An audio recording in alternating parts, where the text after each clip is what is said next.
that form of matter which has got rigidity. Okay, and that's why it has got a particular geometry. And when I use the word geometry, that means it has got shape and it has got size. Now, the problem with the liquid and the gaseous state is, when you talk about the liquid, we say that it doesn't have a geometry. It assumes the geometry of the container in which it is going to be stored. And obviously, container is going to be a solid. And when you talk about a gas is obviously doesn't have any sort of a geometry. So, this is what the difference between the solid, liquid and gas is.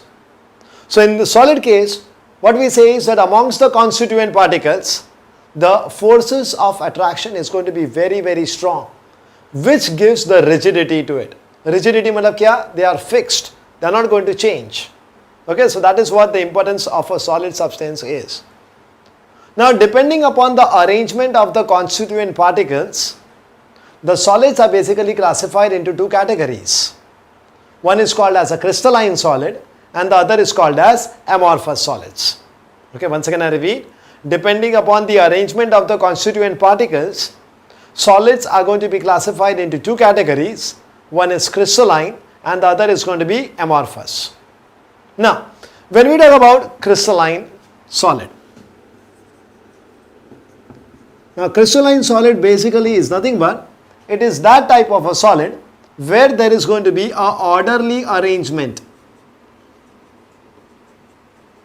or we can also use the another word for orderly, and that is there is a regular repetitive arrangement.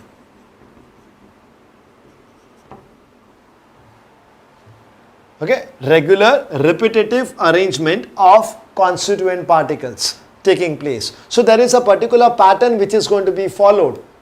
Okay, and that particular solid is being called as what? A crystalline solid. Okay, I give you an example also now, and that is the most basic term that we need to remember is, and that is what? Lattice.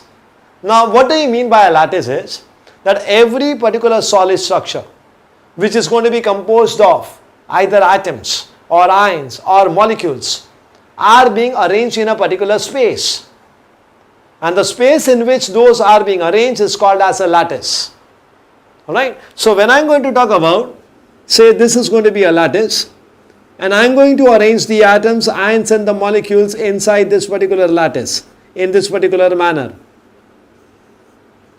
So, if you can have a look at this case, that every layer is being made up of or composed of a definite number of atoms or particles, I will say in general.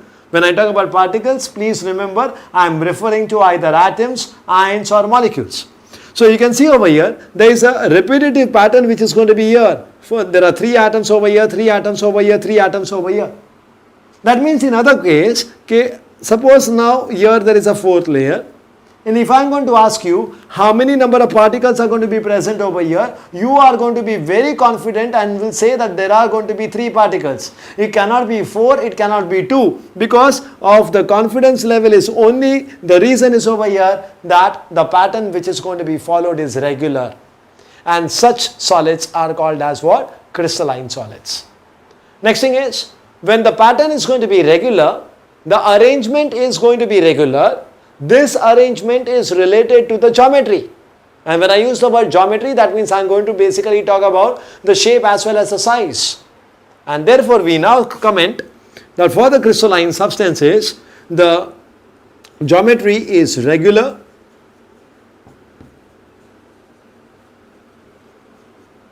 The reason is because the arrangement is going to be regular. That means the shape and the size is going to be regular.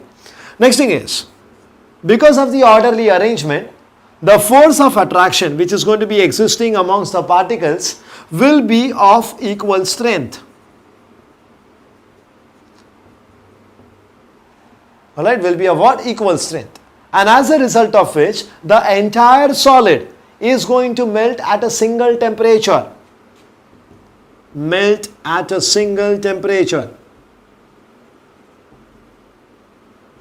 And this is being known as sharp melting point. Because you must be knowing very well that whenever we talk about melting point, what are we actually doing?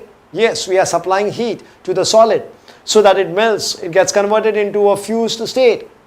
Now the amount of energy that has to be supplied so that the bond is going to become weaker and therefore the substance is going to melt, that will in turn depend upon the force of attraction which is existing between the particles. Now here, as I say, that the arrangement is very regular, there is a repetitive pattern, there is an orderly arrangement, and therefore we are going to say that the force of attraction, the strength of that is going to be same. And when the strength is going to be same, so it's very obvious that at a single temperature, the entire solid is going to melt. And that's why we say that the crystalline solids have a sharp melting point. Alright. Now when we go into the experimental part, in the laboratory techniques, we must be using crystalline, matlab it is water soluble. But that is not, my dear friend, the exact definition of a crystalline substance. Alright. Now because see what happens is that in a laboratory when we are carrying out some test, and the chemistry particles which is at your level, at your 11th and 12th standard level, where we don't have any sophisticated instruments to be handled. So what we do is we just go for a generalization, and therefore only those compounds which are water soluble, crystalline, they have been kept in your syllabus, and water insoluble, amorphous, that are kept in your syllabus. But this is being very clear that here we are not discussing about any experimental techniques, we are talking about some theory terms, and theoretically, please be very clear, crystalline is strictly nothing but it is the orderly arrangement of the particles. That is what a crystalline solid is. It's not being related to water solubility, because we can find that crystalline solids are water soluble, at the same time we can find our crystalline solids are water insoluble as well. So please try to remove that particular definition from your mind when you are actually making a theoretical preparation of this particular chapter. Alright. Now the next thing is, there are various properties which are there of a solid. Say for example, there are mechanical properties.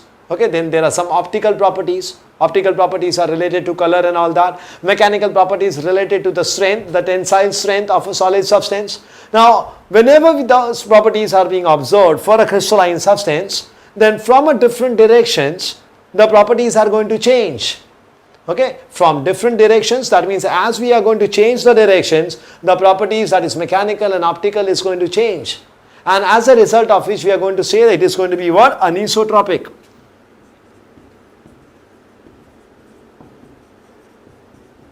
That means we say that the properties are going to be different from different directions.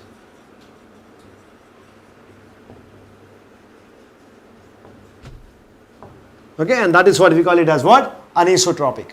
The examples which can be given under this particular case is about sodium chloride. Okay, the best example, NaCl, comes under this category of, that is crystalline solid. Okay, so that was the first part of the solid which I was talking about, which is primarily based on the arrangement. Now after crystalline, we go into the next part, and that is we talk about amorphous solids. Now when you talk about an amorphous solid, we need to first of all say that the arrangement is random, irregular. There is a lot of disorder which is there in the arrangement of the particles. That means once again, if I want to explain you with the help of a diagram part, let us consider this as a lattice. Okay, and then the arrangement will be something like this. Okay, so the number of particles are continuously changing. It's becoming 2 in the first case, then it is 4, then it is 3. So if there is a fourth part over here, and if I want to ask you that how many number of atoms are going to be present over here, then you are not in a position to precisely tell me that how many number of particles are going to be present over there. Why it is so? Why there is some confusion? Why you cannot go for a precise answer? Because it is not going to follow a regular pattern. Okay, it's randomness, there is disorderness in the arrangement is concerned. So that's me, there is a question mark over here. So such a type of a solid is being called as what? An amorphous solid, where there is going to be random arrangement. Now it's very obvious now, as I said, that the type of arrangement is related to the geometry. So therefore when we talk about amorphous solids, we are going to say that it is going to have a irregular geometry. Now many times, my dear friends, please be very clear, what happens is, shouldn't say that crystalline solids are those which have geometry and amorphous substances are those which do not have a geometry. Now see please, the statements are going to be so misleading, and the meaning which is going to come out of it is going to be absolutely wrong. So please don't say that the amorphous solids do not have geometry. You need to say that the amorphous solids do not have a regular geometry. That means what? उसके पास geometry तो है, लेकिन वो geometry regular नहीं है. समझ में आया? नहीं तो अगर आप ऐसा बोलते हो कि वो geometry ही नहीं है उसके पास, that means हम लोग वो solid है ही नहीं. Okay, so in effect we can also say that they are called as supercooled liquids. Actually they are not true solids. They do behave, they do appear as solids, लेकिन they are not true solids.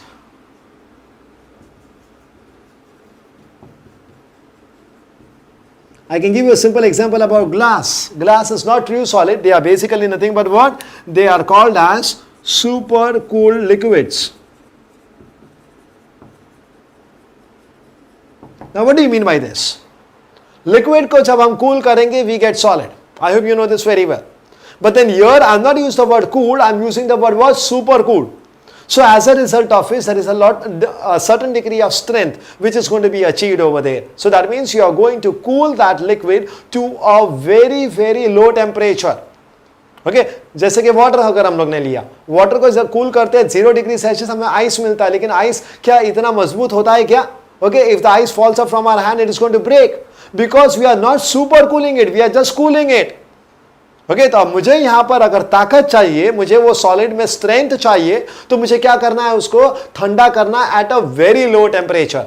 और इसलिए हम लोग उसका इस्तेमाल क्या करते हैं वर्ड का सुपर कूल्ड लिक्विड, जो जैसे मैंने आपको एग्जांपल दिया है about glass, which is nothing but it is silicates of sodium as well as calcium. Okay, next thing is यहाँ पर हम बताएंगे क्योंकि रेगुलर अरेंजमेंट नहीं है तो फोर्सेस ऑफ अट्रैक्शन के जो स्ट्रेंथ में है उसमें वेरिएशंस है. Okay, there are going to be variations which are going to be observed within the lattice as far as the force of attraction is concerned. So what is going to happen because of that? It's very simple now. The surface area of the substance is the same. It's the same substance. Now where the force of attraction is going to be weaker, what will happen is when I'm going to supply it heat, that particular area is going to melt.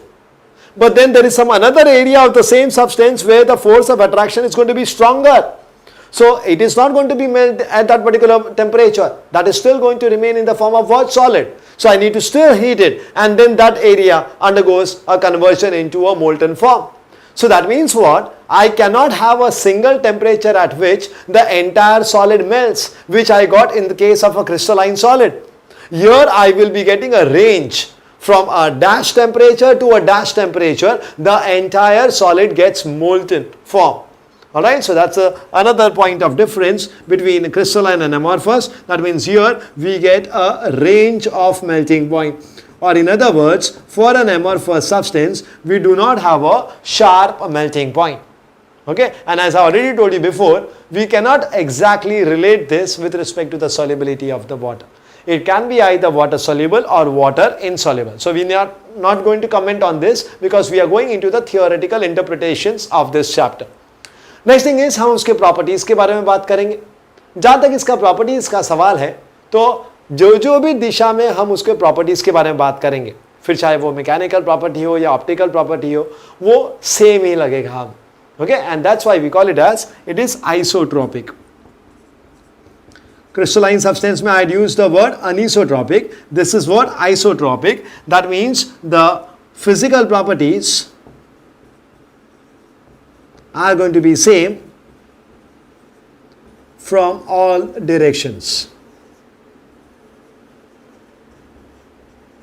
Okay, so we are going to call it as what? Isotropic. And as I told you, the best example for this is going to be what? Glass. So this is the way, the most important difference that we can talk about between crystalline and amorphous is crystalline, orderly arrangement. Amorphous, it's not going to be an orderly arrangement, it is irregular. Crystalline are going to be called as true solids. These amorphous are not true solids. Okay, they are also being called as pseudo solids. Pseudo मतलब समझता है, मतलब solid है नहीं लेकिन दिखावा करता है as a solid. It appears like solid.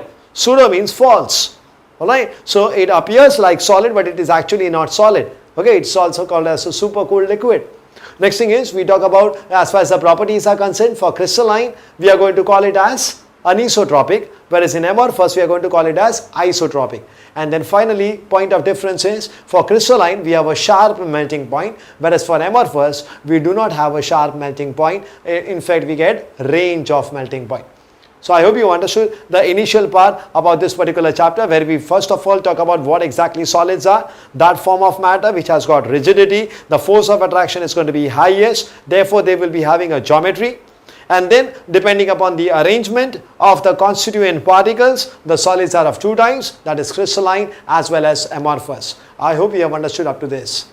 Now when I talk about constituent species, जब मैंने particles के बारे में बोला था आपको, particles का मतलब होता है it can be either atoms, ions or molecules.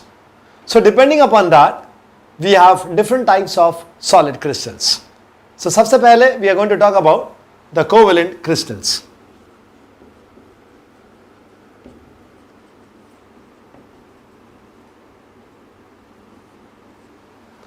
Now, when we are going to use this word, the covalent crystals, आपको forces of attraction तो मालूम होगा.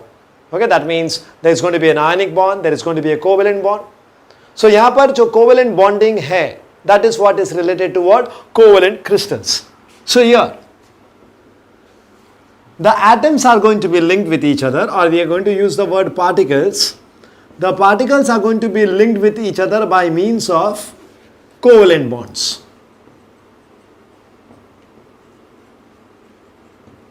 Okay, and covalent bonds are nothing but formed by sharing of electrons. Okay, ये बात आपको याद रखना है. Next thing is, it's going to be hard. मतलब force of attraction is going to be obviously very high. अभी force of attraction ज़्यादा है, strength ज़्यादा है, तो इसका मतलब ये हो जाता है कि the melting point is also going to be what? Very high. Example हम लोग ले सकते हैं, that is diamond. डायमंड में actually network type of structure है कि जहां पर every carbon is being covalently bonded to 4 other carbon, and this chain goes on continuing on and on, and that's why we say diamond is going to be very hard. And if you want to cut the diamond, there is something art which is related to that. You cannot just cut it as easily as possible. Alright? So diamond is one of the best example under what? Covalent crystals. Next thing is, after covalent crystals, the next part that we are going to talk about is molecular crystals.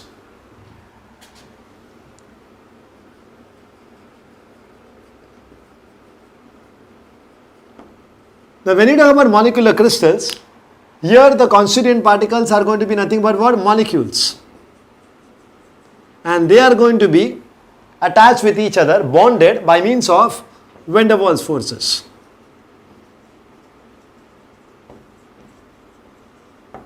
And you must have heard about that van der Waals forces basically are what? Weak forces. So there is going to be a weak force of attraction.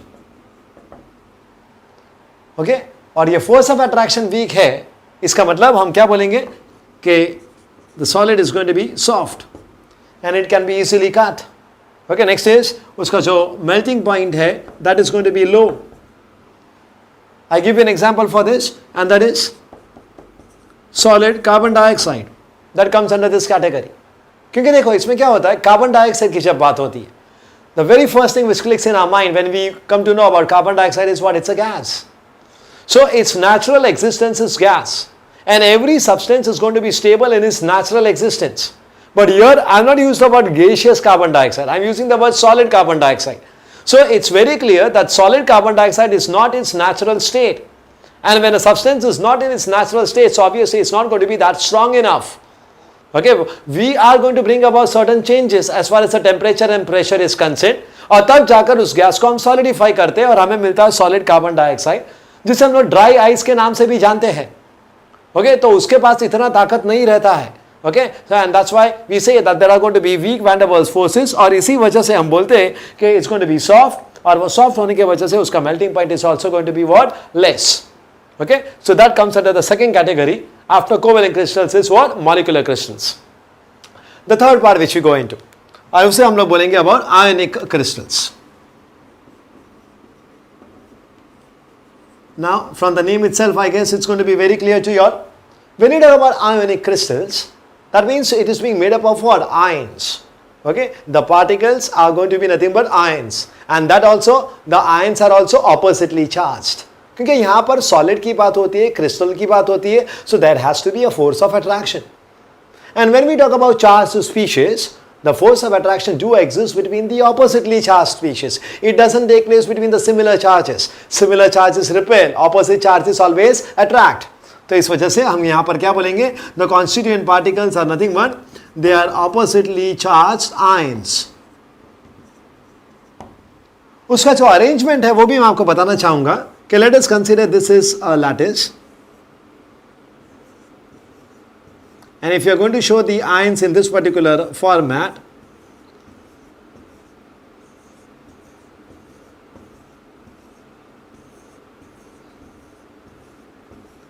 now we have a cation over here which is positively charged ion. So immediately it is going to be in contact with the negative ion, and in this way the pattern continues.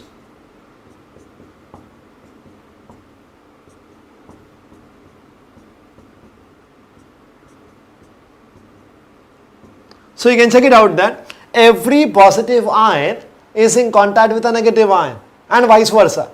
And as a result of which there is going to be what? A strong force of attraction. And because of this strong force of attraction, what are we going to say? That this ionic solid is going to be soft, or is it going to be hard? It is going to be hard. Next thing is, if I want to break this bonds, or if I just want to make the bonds loosen enough, so that this entire solid is going to melt, it gets converted into a fused state. So as a result of which मुझे वहाँ पर ज़्यादा energy देना पड़ेगा. इसका मतलब melting point is going to be high. So strong force of attraction के वजह से दो properties हमें देखने को मिलती है, जैसे मैंने आपको covalent crystals में explain किया था. One is hardness and the other is going to be what? Higher melting point. Next important thing which I want to tell you about this ionic solids is, and that is about conductivity. Now you must be knowing it, what is conductivity is all about. I'll explain you the basics. Conductivity is nothing but it's all about flow. Now that flow can be either with respect to heat or it can be with respect to electricity. But it is basically associated with what? Flow. That means movement from one particular part to the another part. Now you know very well कि अगर हमें एक जगह से दूसरी जगह जाना है तो सबसे जो अहमियत है जिसकी हमें ज़रूरत है उसके बिना हम एक जगह से दूसरी जगह नहीं जा सकते, और वो क्या है? जी हाँ, एनर्जी. ऑलराइट, तो ऐसे यहाँ पर भी हमें एनर्जी जिसके पास है उन पार्टिकल्स के बारे में बात करनी है. And you know very well कि चार्ज का मतलब होता है energy. If you don't know then please fix it in your brains.